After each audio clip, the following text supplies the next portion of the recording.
ইন্নাল হামদালিল্লাহ ওয়াসসালাতু ওয়াসসালামু আলা রাসূলিল্লাহ। দেশ ও দেশের বাইরে যে যেখান থেকে শুনছেন সবাইকে আন্তরিক সালাম এবং মোবারকবাদ। সম্মানিত দর্শক শ্রোতা, আজান যখন হয়ে যায়, আজানের পরে একটি দোয়া আছে, যেই দোয়া আমরা অনেকেই জানি, কিন্তু এই দোয়ার কিছু অংশ আমরা বৃদ্ধি করে জানি, আবার কিছু অংশ আমরা ছেড়ে দিয়ে জানি। হাদিস শরীফের ভিতরে কতটুকু পরিমাণে এই দোয়া আছে আমরা সেটা আজকে জানতে পারবো।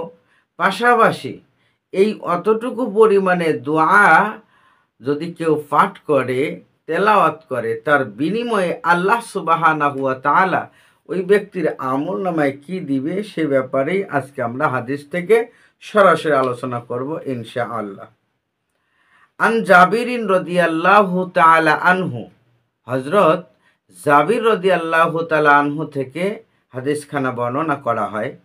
ক্বালা, তিনি বলেন, ক্বালা রাসূলুল্লাহি সাল্লাল্লাহু আলাইহি ওয়াসাল্লাম, রাসূলুল্লাহ সাল্লাল্লাহু আলাইহি ওয়াসাল্লাম ইরশাদ করেন, মান ক্বালা হিনা ইয়াসমাউন নিদাআ, যে ব্যক্তি কোনো আজান শুনতে পাবে, যে ব্যক্তি আজান শুনতে পাবে, আজান শুনবে, আজান শোনার পরে অর্থাৎ ফার্স্ট থেকে শেষ পর্যন্ত, লাস্ট পর্যন্ত, প্রথম থেকে শেষ পর্যন্ত আজানটা মনোযোগ সহকারে শুনল এবং আজানের জবাবও দিল।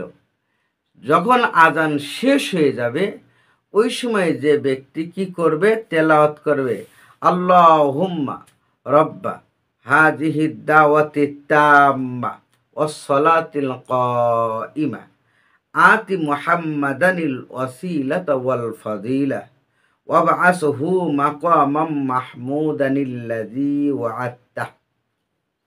এই পর্যন্ত। আমি দোয়াটি আবারও বলছি, আপনারা মিলিয়ে নেন। আল্লাহুম্মা রব্বা হাযিহি দাওয়াতি তাম্মা ওয়াস সালাতিল কাইমা আতি মুহাম্মাদানিল ওয়াসিলাতা ওয়াল ফাদিলা ওয়াবআসহু মাকামাম মাহমুদানিল্লাযী ওয়া'আদতা। এই পর্যন্ত। এই পর্যন্ত যদি কোনো বান্দা দোয়া পড়ে, আরও দোয়া পড়লে সেগুলো তো ফজিলত আছেই, কোনো বান্দা যদি এই পর্যন্ত এই দোয়াটা পড়ে, আল্লাহ রসুল সাল্লাল্লাহু আলাইহি সাল্লাম বলেন, হাল্লাত লাহু শাফাআতি ইয়াউমুল কিয়ামা, হাল্লাত লাহু শাফাআতি ইয়াউমাল কিয়ামা, তার জন্য সুপারিশ করা আমার জন্য ওয়াজিব হয়ে যাবে। অর্থাৎ ওই ব্যক্তিকে কাল কিয়ামতের ময়দানে আমি নিজে সুপারিশ করে জান্নাতে নিয়ে যাব। এটাই রসুলের ওয়াদা, এটাই হলো রসুলের ওয়াদা। অর্থাৎ এই আজানের পরের দোয়াটা এত দূর পর্যন্ত কোনো বান্দা পড়লে আমাদের প্রিয় নবী নূর নবী মুহাম্মদুর রাসূলুল্লাহ সাল্লাল্লাহু আলাইহি ওয়াসাল্লাম বলেন যে আমি তাকে কিয়ামতের ময়দানে সুপারিশ করব। এটা আমার জন্য ওয়াজিব, আবশ্যক হয়ে যাবে। সম্মানিত ভাইরা, আমরা তো অবশ্যই চাই আমাদের পেয়ারা নবী আমাদের শাফায়াত করুক, সুপারিশ করুক, কিন্তু তার কাছ থেকে কোনো সুপারিশ নিতে গেলে অবশ্যই তো কিছু করণীয় আছে না? অবশ্যই সেই করণীয়গুলো করতে হবে। এখন এই করণীয় কি? এটা তো রসুল সাল্লাল্লাহু আলাইহি ওয়াসাল্লাম হাদিসে সরাসরি বলেই দিলেন। এজন্য আমরা এই আমলটা করার জন্য চেষ্টা করব।